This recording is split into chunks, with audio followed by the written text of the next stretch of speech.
Okay, welcome back to Building a $1 Million a Month Business Empire in Public on YouTube for everyone to watch. This is update number 14.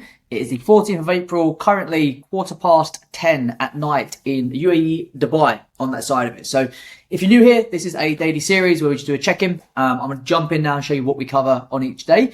So you can see on here, obviously it's day 14th of April, like I said. Now, game plan, the way that we work it, super straightforward. So first thing is, any questions? If anyone has any questions about anything, drop them down and I'll answer them in the comments. This is day 14, so we don't actually have any questions. We do have a few comments, so shout out to everyone leaving them, but there's no questions, so drop them if you want them on there. Next thing we do is daily check-in in terms of our business goals, what we're heading for. And then the final thing is a bit of a business debrief. So either something we've developed internally, something we're working on our next move, just so you guys can follow along in real time, right? So first thing, jumping into daily check-in. The main goal we have at the moment is we're just trying to get signed up by the 15th, which is tomorrow actually, 10 clients as part of the SMMA. At the minute, we're at 9 out of 10 on the client point of view. Reason we want to do that is 25 to 35k MRR, so monthly recurring revenue on that side of it. We're doing okay. I've got lots of contracts out that will follow up and get closed in. We just didn't put a focus in there today because we had 3 new team members join in our call center. Really good. They finished day 1 of their training, which has worked out fantastically. Got high hopes and things. I think they should do really well. So that's what we're doing target wise. And then the other role we're looking for is a creative strategist, which will be stepping on the gas for this week. So I hope by the end of next week we'll have that role as well. That should then mean creative side is taken care of, like video editing, etc., etc. We've got a tech guy coming on in a week and a half time that takes care of the technical side of it. And then really my time then solely going to be focused on just a bit of management and then sales process. So we're doing a good job of removing ourselves. Now, the thing I really want to focus on is something pretty straightforward and something pretty simple that we use internally to actually manage client communications, right? It's a big thing for us. So managing client communications and the cadence that we actually follow up with it. And it's a system that we, the simplest way sort of we call it is sort of their touch points, right? But we call it internally sort of a scoop, right? So scoop on that end of it. Now, it's client touch points. Now, what does that mean? It's pretty straightforward. So with client touch points, these are a set cadence or a set rhythm that you're going to follow up with when it comes to your clients. It really, really helps to boost one, and sort of most importantly really, is client retention, because it helps to build relationships at scale, which is really, really important on that side of it. And 2, it also helps us to actually keep in touch. And if something bad's happening, we can get ahead of it, right? So generally, the way that you're going to work this is you're going to group this into a few different things, right? So the first thing you're going to group your client touch points into is what we call cookies. So these are little client wins. So a cookie, for example, that could be, for example, we're doing med spas, right? So a big booking day. So set a cadence for yourself. So 2+ bookings in one day would be a cookie, right? So 2+ bookings would be a cookie. A big upsell. So if we've sent them a client and they've sold them to a big package, we would check their tracking sheet. That would be a big cookie and things on there. It could also be, for example, they just had lots of interest. We've had lots of interest coming through, right? Lots of interest. Or even if you haven't got another cookie, it can even just be to say, hey, we've good potential. We had a good booking come through. They've told us they want to treat 3 areas. Perfect, right? So potential. And I'll run us through in a moment some of our sort of own cookies that we use on a different page. So that's group 1, cookies. The second sort of type of update we'll do is general operational updates, right? So operational updates. So the way those work, that will be something like new ad gone live. So for example, new ad's gone live and the status. So is it performing well? That's a really, really good one. It's a bit of a cookie and an operational one on that side of it. This could also be, if they're running Facebook ads, to say, hey, you know, your Facebook ad has actually failed. So it sounds silly, why would you let them know? But just to let them and keep them in the loop immediately. So Facebook ad failed is another operational one. Facebook failed. You could also go in here. This could also be to say to them, hey, we've updated something. So we've updated ads as well. So updated ads, that's a big one. Basically anything that's just day-to-day life, right? It's just to say to, hey, we've done this, we've done that. Or even just to request content, right? Even just to request it. Hey, you know, can we have some images, right? Because you wanted to do some changes. So an operational update. Now, generally operational updates, like I said, they're not going to be wins. It's just to show that we're actually working. So an operational one could be, like I said as well, last one, sort of just check in. So, hey, just want to check in. Have you updated your tracking sheet so we know how many bookings you've done? Or, hey, how did your last 3 bookings go?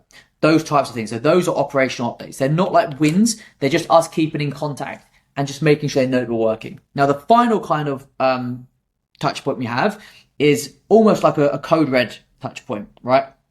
So elephant in the room touch points. Now, with these touch points, what these are, this will be if a client is having a slow time. So if they're behind schedule. So set yourself a cadence that you want to do. So for us, if they haven't had a booking in, say, like 3 to 4 days, they'd flag up as it's slow. And what we want to do is we want to address these things before people ask us, right? So the biggest mistake we can make as an agency is for somebody to say to us, hey, things are slow, right?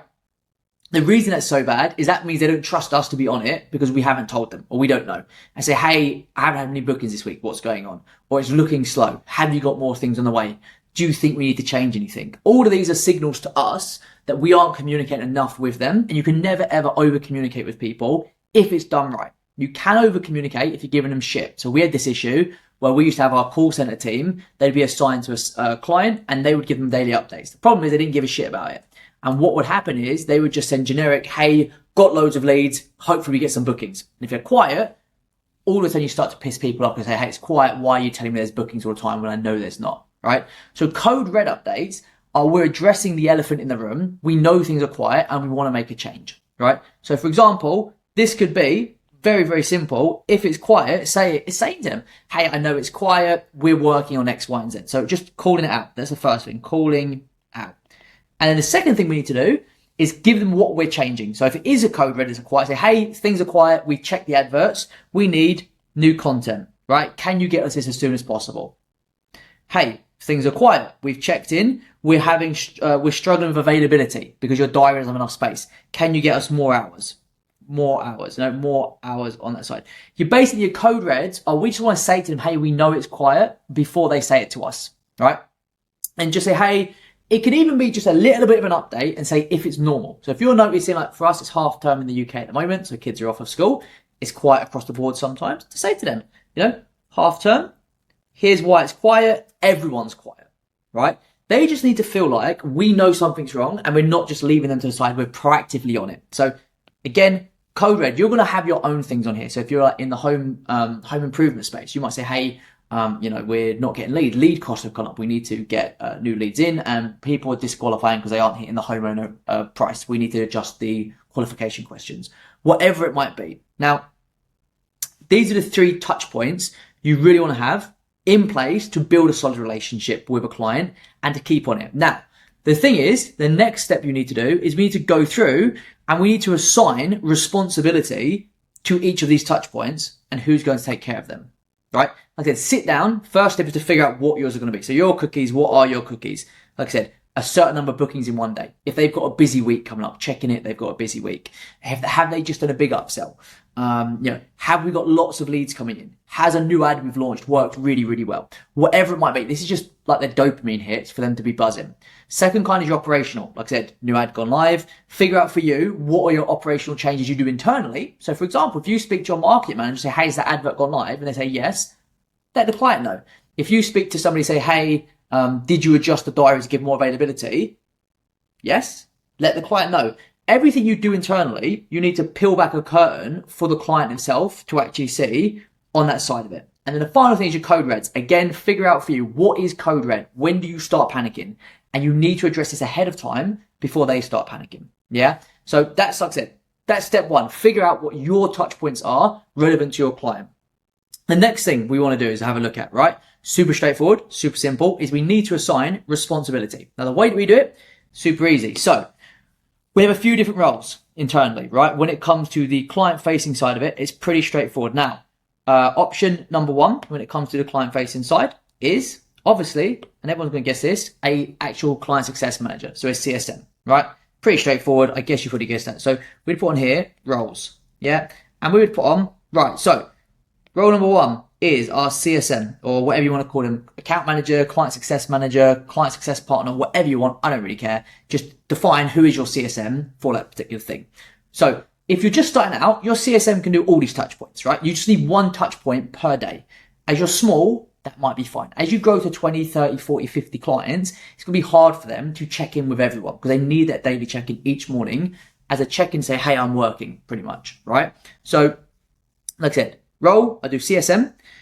We would have, so for us, we have like a patient coordinator or like a messenger person that is the link between our clients and our team. So for you, that might be, easiest way to think of this is like an assistant CSM. Yeah. So assistant CSM. And the last one you normally want to have on there, I actually find quite useful to an extent, is your marketing manager, right? So your marketing manager or your media buyer that's managing that account. So what you then do is you go through and you say, great, so this is what we've got, these 3 roles. And what you're going to do then is you're going to divide 5 days of the week between these 3 people. And now all of a sudden it's a lot more reasonable. They're only checking in with each client maybe 1-2 times per week, right? So that's your first thing. And then go through and decide on these, who's going to do what. Now, the way that I would do it, let's give these a color. So CSM is red. Yellow can be for, assistant CSM can be red. Yellow can be for the CSM, and let's say green for the market manager. Now, obviously, straight away, you know that from an operational point of view, a lot of these are going to be market manager side. So ad gone live, you probably want market manager. Facebook changes would be your market manager. Upselling or sort of ads and things, all these sorts of things, is like check-ins, whatever. You're going to split them up. You say, right, okay, for CSM, they're the high level stuff, right? So anything on code red would be a CSM report, right? Because they're the ones that have the relationship and they're the ones that can make changes. But general check-ins could also be a CSM. Hey, how are things going, etc., etc. And now the last thing, obviously, is the assistant CSM. And these are going to be the little cookies. Most of the cookies are going to come from the assistant CSM, right? So they're going to be 2 bookings. Big upsell opportunity, lots of bookings in there, potential upsell opportunity and things. The reason that your little cookies come from the assistant CSM is that they're just checking the data and feeding it back. So have a system. We have one internally on like ClickUp where we store all the data, all of the feedback goes in, and then we'll say, hey, generated, sent to client. So go through and decide who's responsible for which of these touch points. Yeah, nice and easy and things. Hopefully you're following along. And then the last step we have on here, once we've done that, is even easier. Now we go in and what we have a look at, so is we then go through and we look at our weekly role, right? So we go ahead and say weekly. So weekly, and we're going to go Monday, Tuesday, Wednesday, Thursday, Friday.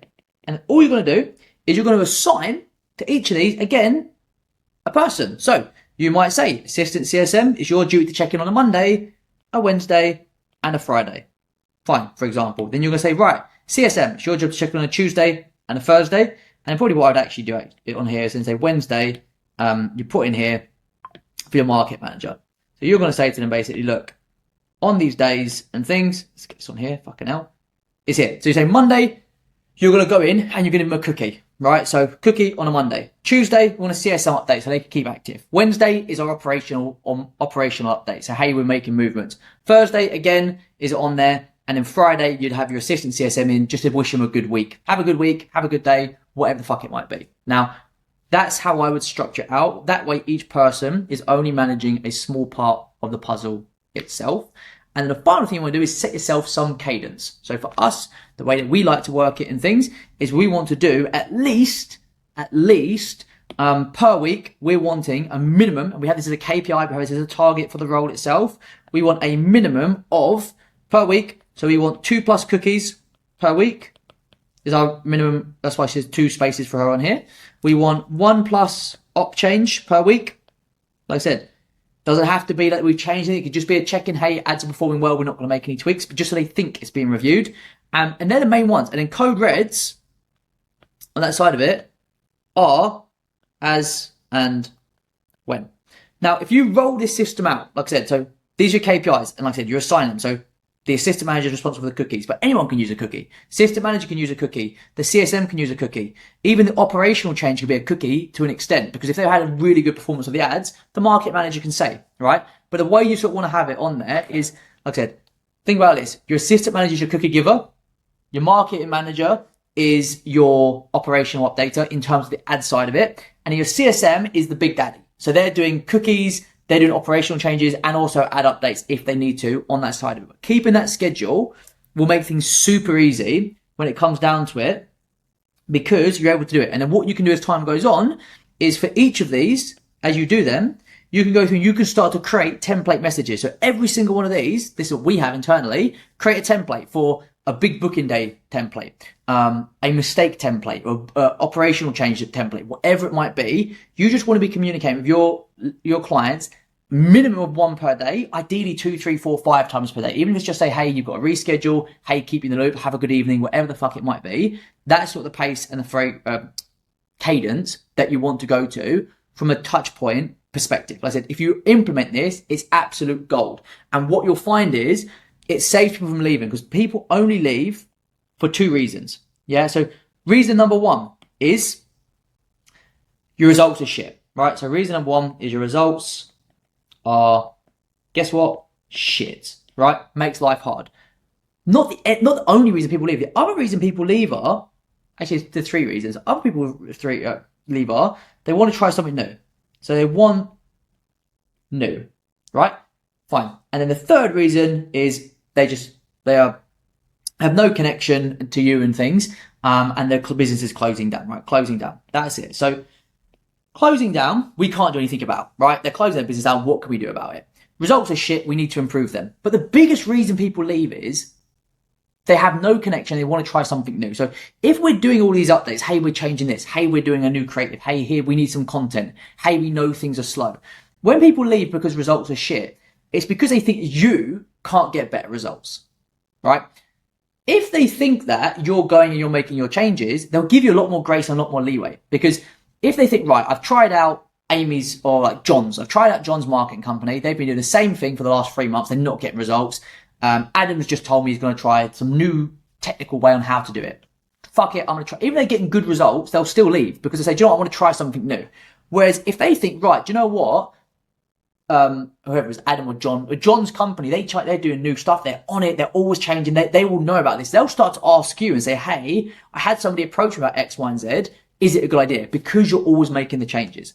So, like I said, this is a secret tip, if you like, that will mean that you can systemize client communication, and also that you can reduce churn. Massively reduce churn. This has taken off so much weight from our plate, has made a massive difference in the agency itself. Like I said, plot this out yourself. It'll take you maybe 2-3 hours to block out all of your touch points, categorize them into cookies, operational, and code reds, and then go through, give them responsibility. CSM, assistant manager, or market manager. If you're less than 10 clients, less than 20 clients, give them all to the CSM. It's absolutely fine. You need to start to break up that communication on that side of it. So, like I said, we do have this placed out on ClickUp. We have templates. We have our own one of the things on here. Like we go through in terms of what touch points we do. If you're interested in that, drop me a comment. Maybe I can sort of help you out. I'll send the document through to you. Other than that, guys, jump in, make some money, stay saucy. Let's fucking have it. Let's get it done.